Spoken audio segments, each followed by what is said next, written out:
Hello. I have a fiction story to read to you. And made up stories can happen wherever place the author dreams of. Sometimes it's places we know, but sometimes it's faraway places or outer space or even a made up place like Hogwarts. This story's a little different. I'm here in my backyard because this story, called The Snail House, happens in a backyard. But it's still an adventure story.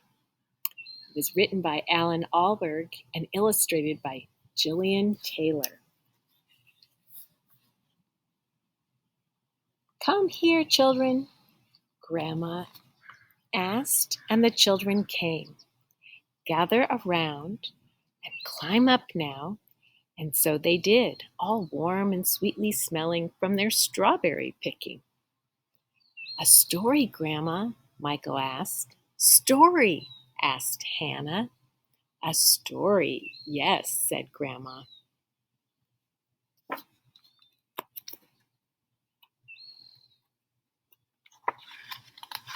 Once upon a time, long, long ago, there was a boy and his sister and their little baby brother, who all of a sudden got so very, very small that they could leave the house by the crack under a door.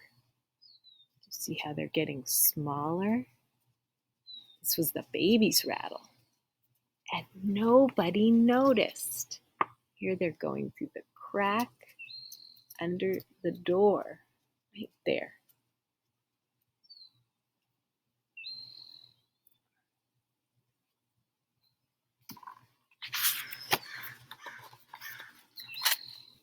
My, said Hannah. So one day, that's just exactly what they did. They left the house and they went and found their own absolutely very private house. A small house, a snail house. Snail house, said Michael. Snail house, yes. On the back of a snail? Yes, that's right. And it was a proper house, too. For it had a door, windows, chimney, tables, chairs, 3 little beds, curtains, and everything. Did it have a TV? Hannah asked. No, no TV, only a radio.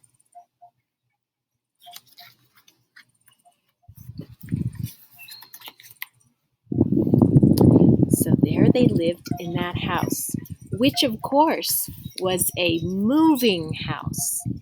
And they kept it spotlessly clean, dusting the furniture, sweeping the floor, washing the windows, and they fed that small friend of theirs with bits of lettuce and such. And they read books, and they hung their washing on the line, and they took care, good care, of the baby.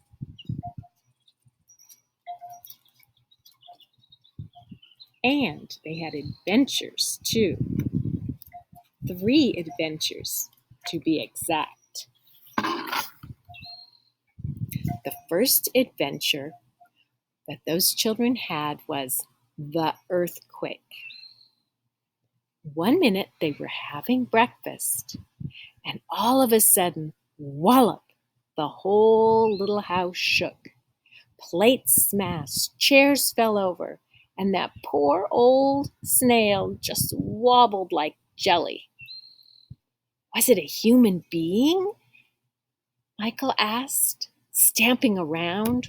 Or maybe a cat, asked Hannah. No, no person or cat caused that sudden thump. You'll never guess what it is. Do you want to try guessing? Well, you see, the earthquake was caused by an apple. An apple falling from a tree. That's right.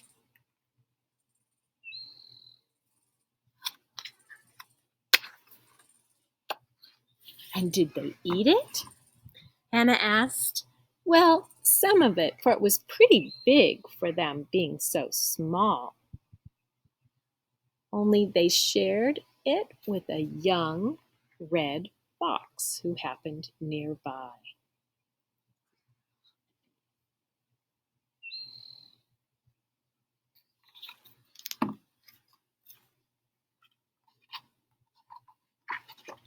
The second adventure that the children had was the disappearing baby.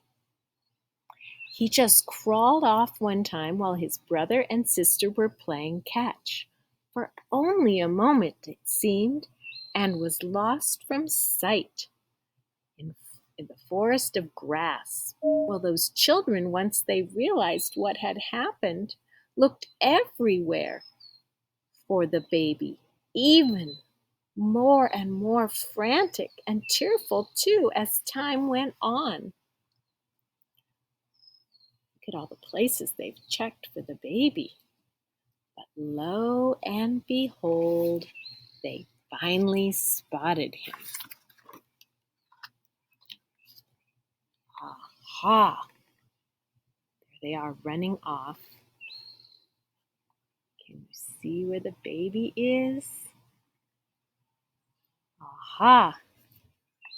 Said Hannah. Spotted him halfway up a dandelion stalk. See, it was leaning over and not growing straight, and next thing the baby grabbed a hold of it and was floating away, holding on tightly. It was like a parachute. They grabbed the baby, and by, after much puffing and huffing and running and chasing, they caught him and carried him home. To the snail house, Michael said. The snail house, Grandma said. The third adventure, though, was the scary one. Began one evening right after a shower of rain that fell like sacks of water exploding all around. The snail house was moving through the half light and the dampness, conditions that a snail most loves, when there was a heavy movement from above that cast a shadow into the snail house.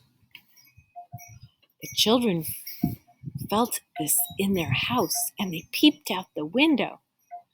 What did they see? Said Hannah. I know, said Michael. They see high above and all before them through the grass a giant, mighty bird. Oh, said Hannah. It was a thrush, which is a lovely singing bird, of course, but for a snail, you see. Thrushes eat snails, cried Michael. You can see the legs of the bird through the window. Its tall, thin legs. What happened? What do you think? Will the snail be safe? It's a mystery. That's right. For a snail, I'm bound to say a thrush was like a tiger in the garden, and it came upon with its beanpole legs, looking here and there with its dark eyes. Well, that poor old snail just tucked his head in and hoped. But the children, they grabbed some pots and pans and they rushed outside, banging and clattering and hollering. Did they scare him off? Said Hannah. No, not quite, although they were hugely brave to try.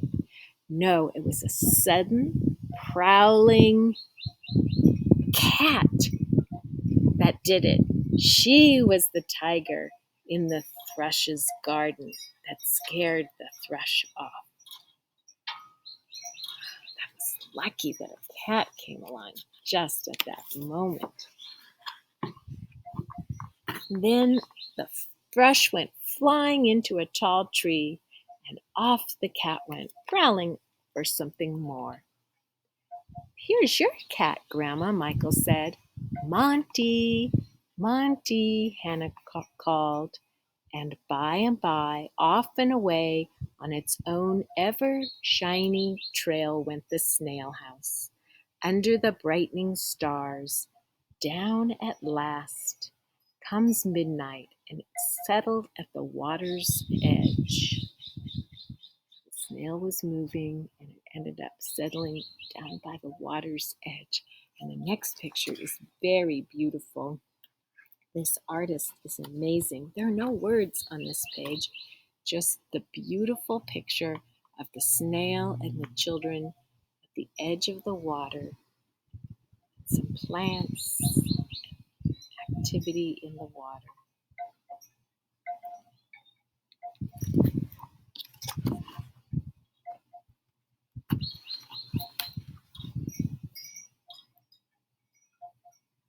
What do you think is going to happen to the children? Can you tell just by looking at the pictures? Next, the day after having properly thanked the snail for his home and hospitality, the children went back to their proper size. So there's the baby rattle, and they're getting bigger and bigger, and now only the baby is holding the rattle.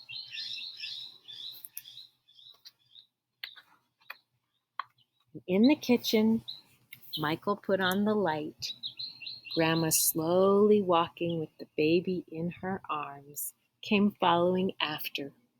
Out on the veranda, Hannah was standing, gazing into the muffled blackness of the garden. I think she's imagining what it would be like to be small and tiny in that garden. Right. Thank you for listening to this wonderful story. Bye-bye.